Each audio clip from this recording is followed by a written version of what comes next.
Bienvenue. Aujourd'hui, on explore la culture culinaire française. On a pas mal de documents sous la main, Oui, des notes, des articles. c'est ça. Et l'idée, c'est de creuser un peu, d'aller voir ce qui se cache derrière. Les images d'Épinal, le béret, la baguette, tout ça. Exactement.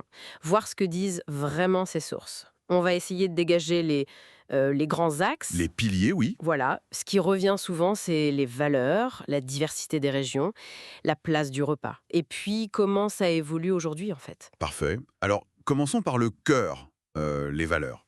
Ce qui frappe dans les textes, c'est vraiment l'accent mis sur la qualité. Ah oui. Pas juste manger bien, mais chercher le bon produit, le frais, le local, de saison. C'est presque une obsession, non? Un texte parlait du marché provençal comme symbole. C'est très juste. Et lié à ça, il y a le savoir-faire.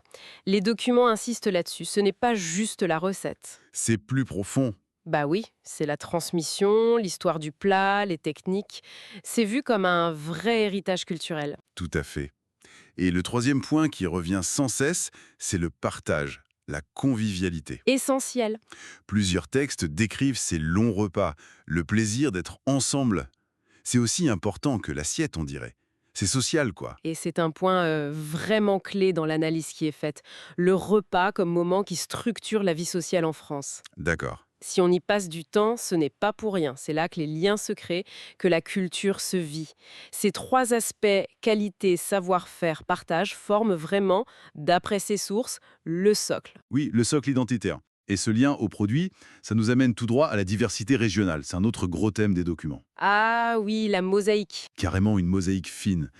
Les exemples sont partout, hein. La ratatouille en Provence, Les crêpes en Bretagne, évidemment. la choucroute en Alsace.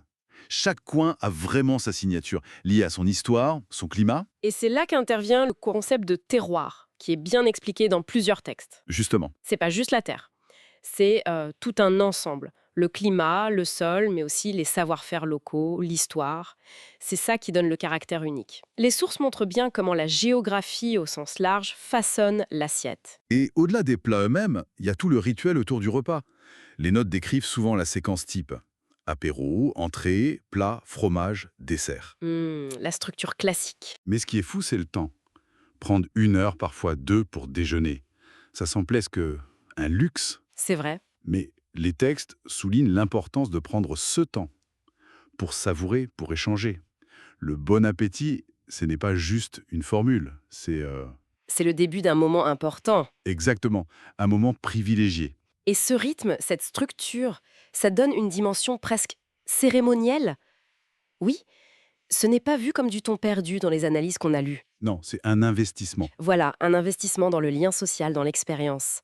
Le rituel renforce l'importance du moment. C'est un point central dans l'argumentaire. Mais attention, les documents montrent aussi que ce n'est pas une culture figée dans le marbre. Non, heureusement. Un des articles parlait de la bistronomie, cette vague de restos qui propose une cuisine créative, de qualité, mais plus accessible, plus décontractée. Tout à fait. C'est une évolution intéressante. Et on voit aussi d'autres choses, les influences d'ailleurs, la cuisine fusion, Oui, ou même l'adaptation à des nouvelles attentes, le bio, le végétarisme. Un exemple donné, c'était un couscous revisité avec des légumes bio locaux. Ça montre que ça bougeait. et ce qui est fascinant et qui ressort de ces lectures, c'est cette tension entre la tradition, qui est très présente, Oui, un poids certain. et cette ouverture à la nouveauté. La cuisine française semble intégrer ces influences sans se perdre. C'est ça. Elle l'absorbe, elle innove, mais en gardant un lien fort avec ses bases.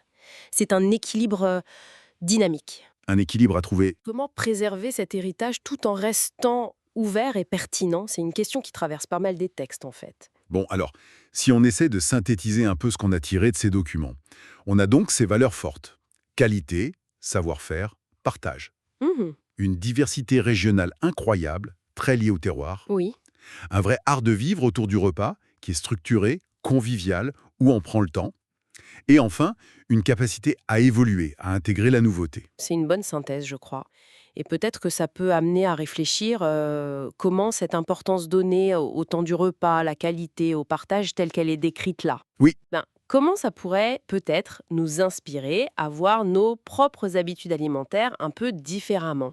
Ou alors, plus simplement, quelle spécialité ou quelle tendance évoquée dans ces textes donne le plus envie d'aller voir de plus près?